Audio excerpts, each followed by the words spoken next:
So then, day 5 of the World Darts Championship has just ended. Michael van Gerwen beating Keane Barry, but we will be going through the afternoon and evening session from the World Darts Championship day 5 and giving my opinion and reacting to the results. So let's get straight into the afternoon session, and we'll start off with Ian White's game against Tomoyo Goto. Now, going into this game, a lot of talk was on Ian White. You know, he's not been the best in terms of, you know, the major tournaments and stuff like that. I'll just chuck this behind. But he's not done amazingly in terms of the, you know, major tournaments. When he does reach them, you know, the display that he puts in is nowhere near the best of Ian White. And Tomoyo Goto took full advantage of that in sort of that, the infrailty sort of thing of Ian White's game on the TV. Tomoyo Goto wins 3-1. The second game then, Richie Edhouse took on the Swedish/Dutchman Jeffrey de Graaf. Now, this one was a really intriguing game. Richie Edhouse obviously stormed to a 2-0 lead, and everyone was thinking that Richie Edhouse was going to see it out and book his place into the second round of the World Darts Championship. But Jeffrey de Graaf found that second gear, found that resilience, found the grit and desire, and managed to get an incredible comeback 3-2 to send himself into the next round. The penultimate game of the afternoon then, and the final game of the first round of the afternoon session, was the Needle Keegan Brown against Big Bad Boris Krčmar. And again, this one was a weird game. It all started off with the walk-on, of course.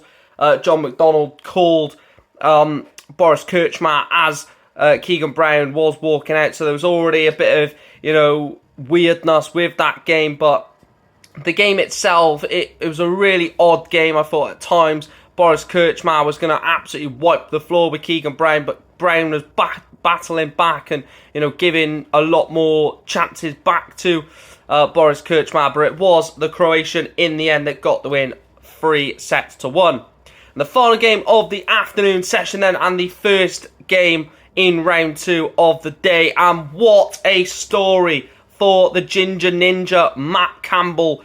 Campbell 3, James Wade 2. A great performance from Matt Campbell. You know, started the game, Wade was doing Wade things, took the first set. Campbell, of course, levelled up, and from that point, levelling up at 1 apiece, I generally thought Matt Campbell was going to get on and take the victory, and he did. A 96.28 average for Matt Campbell, books himself a place in round 3, the first seed gone from the World Darts Championship. Massive shock as well. Obviously, James Wade losing. James Wade doesn't lose many darts games, especially at the World Darts Championships. Let's have a look at the evening session.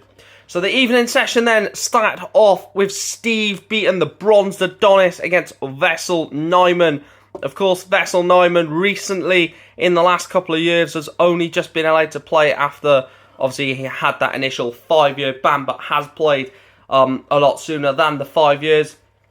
And going into this one, a lot of people was saying I was wrong for putting Steve Beaton to progress into round 2, but I generally thought the experience and the know-how of the Bronze Adonis was going to get him over the line, and it did. 3-1 win for Steve Beaton. Some really good shots, some really good finishing, and Steve Beaton got over the line 3-1. But that was not the only story of the game. Steve Beaton then released an interview on a few darts outlets that he will be retiring at the end of next year. So next year is the final year we will see Steve Beaton on tour. Next game then, Mike de Decker against Dragutin Horvat. Now, this was a splendid game from Mike de Decker. Some really promising signs, especially, you know, going into that game in the second round against Madas Razma. He's playing really good darts against Dragutin, and sort of Dragutin's bad quality of the game was potentially going to drag him down, but, you know, he played really well in large parts of that game, Mike de Decker, and thoroughly deserved a 3-0 win.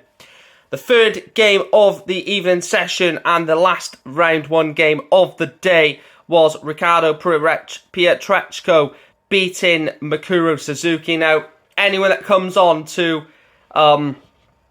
Baby Shark, I'm sorry, but I just can't get on board with that. I know it's obviously to get the crowd up and stuff like that, but you know, ever since that, I was like, Mikuru is just. I don't know if she's going to win because it just sets a bad thing, you know. But Ricardo Prichko had quite a few boos, obviously, because it's a German in an English, you know, venue. But there were a lot of Germans in the crowd, so obviously that made its way and obviously got the weight off his shoulders a little bit. And he did get a 3-0 win over Mikuru Suzuki. And the fourth game of the evening session, a potential winner of the World Darts Championship, Michael van Gerwen. He beat Keane Barry by 3-0. Now, it was a splendid performance again from Michael van Gerwen. That 1-6-7 when Keane Barry was about to go 2-0 up in, I think, set 2. Really just stalwart his sort of quality and his impediments on the game. And it was a simple win for the Green Machine. He beats Keane Barry 3-0, averaging 98, a very, very good performance. I think he was averaging like 104 after set 1. Brilliant win for Michael van Gerwen. And those are the two sets of results from the afternoon and evening session of Day 5, December the 19th of the World Darts Championship. It's been a great birthday for me, getting to see Michael van Gerwen play, the Bronze Adonis win, a shock, James Wade losing to Matt Campbell, even Tomoyo Gota beating Ian White. It's been a good game. Let me know Let me know your thoughts down below on this game, not this game, on this day of action and these games. Massive shock as the Machine exits the World Championship. Like, share, subscribe, all that good stuff. Thank you for watching.